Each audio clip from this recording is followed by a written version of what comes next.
Jesiers, pernahkah Anda bernazar tentang suatu hal? Alkitab pernah menulis beberapa tokoh yang bernazar seperti Yefta dan Hana. Lalu, apa yang dimaksud dengan nazar?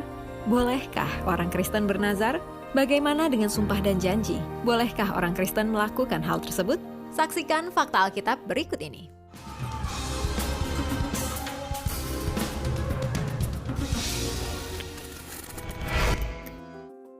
Nazar. Nazar adalah sebuah janji yang dibuat oleh seseorang untuk melakukan sesuatu apabila tujuannya telah tercapai. Kalangan Kristen menyebut nazar sebagai janji yang berlaku secara mengikat dan penuh dengan nilai-nilai sakral sebab terjadi di antara hubungan manusia dengan Allah. Alkitab memberikan beberapa contoh orang-orang yang bernazar kepada Tuhan. Seperti Yefta yang menyerahkan putrinya kepada Tuhan untuk memenuhi nazarnya, dan Hana yang akhirnya memiliki anak dan memberikan putranya tersebut kepada Tuhan sebagai nazarnya.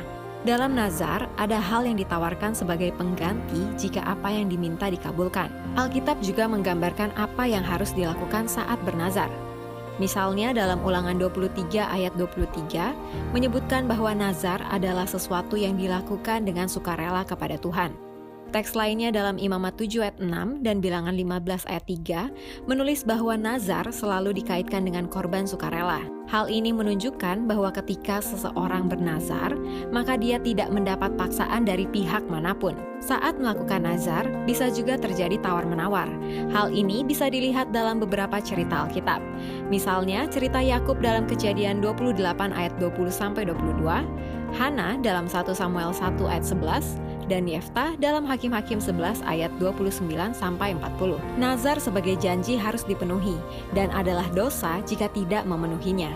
Itu sebabnya sebelum bernazar, seseorang harus memikirkannya dengan sungguh, bukan melakukannya karena emosional. Amsal 20 ayat 25.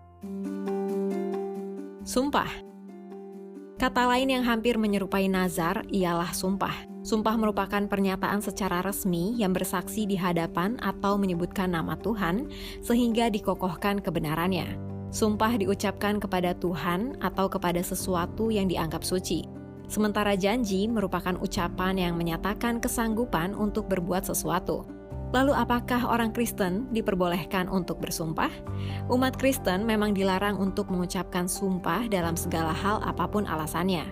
Dasar iman mengapa orang Kristen dilarang bersumpah karena Yesus sendiri yang berkata, "Janganlah sekali-kali bersumpah."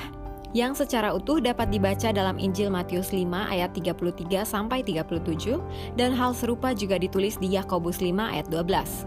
Salah satu alasannya adalah karena dalam Alkitab dinyatakan, jangan menyebut nama Tuhan Allahmu dengan sembarangan, sebab Tuhan akan memandang bersalah orang yang menyebut namanya dengan sembarangan. Ayat-ayat yang menyinggung jangan bersumpah memiliki keterkaitan dengan sumpah palsu yang merupakan pelanggaran yang serius pada hukum Tuhan. Mengucapkan sumpah palsu dengan menyebut nama Allah adalah dosa terhadap pribadi Allah sendiri. Orang percaya dilarang bersumpah palsu baik menggunakan nama Allah maupun bentuk kata-kata lainnya. Dalam Matius 5 ayat 37, Yesus berkata, "Jika ya, hendaklah kamu katakan ya. Jika tidak, hendaklah kamu katakan tidak. Apa yang lebih daripada itu berasal dari si jahat." Yesus merekomendasikan standar yang lebih tinggi kepada murid-muridnya, yaitu perkataan kita harus bisa dipercaya sehingga tidak perlu untuk bersumpah. Janji. Selain nazar dan sumpah, kita juga mengenal kata janji. Janji adalah suatu kesanggupan untuk melakukan atau meninggalkan sesuatu dalam usaha untuk mendapat kepercayaan. Orang percaya tidak dibenarkan mengucapkan sumpah apapun alasannya. Sebagai gantinya, maka diizinkan untuk mengucapkan janji. Hal ini dapat ditemui dalam beberapa sumpah jabatan yang digantikan dengan "saya berjanji" yang diakhiri dengan kalimat yang berkata, "Kiranya Tuhan menolong saya." Meskipun terlihat hanya berjanji, namun nilai dan tanggung jawabnya tidak berbeda dengan sumpah. Selain janji dalam mengemban tugas, kita juga menemukan janji dalam pernikahan, bukan sumpah pernikahan. Demikian fakta Alkitab kali ini. Kalau Anda suka dengan video ini, silahkan di-like, share, dan komen fakta Alkitab apa lagi yang ingin kalian ketahui. Pastikan juga kamu sudah subscribe dan mengaktifkan tombol lonceng untuk notifikasi video-video terbaru dari Jawaban Channel. Bagi Anda yang ingin memberkati orang lain, Anda bisa mewujudkannya dengan cara mendukung Jawaban untuk terus bisa memberitakan kabar